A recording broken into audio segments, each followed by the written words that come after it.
Hello বন্ধুরা, আসসালামু আলাইকুম। আপনাদের কাছে ব্যতিক্রম এক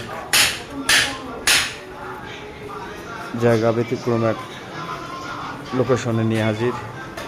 এটা হইল মতি ভাইয়ের গ্যারেজ।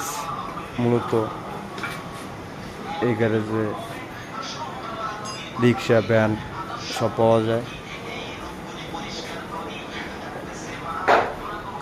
এই গ্যারেজের পাশে আরেকটা চমৎকার জিনিস আছে, সেটা হয়তো আপনারা না দেখলে বুঝতে পারবেন না। আপনাদেরকে যতটুকু পারি দেখার চেষ্টা করব। এ হলো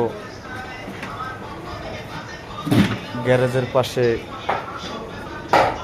ছাগল পালন বা ছাগলের শেড।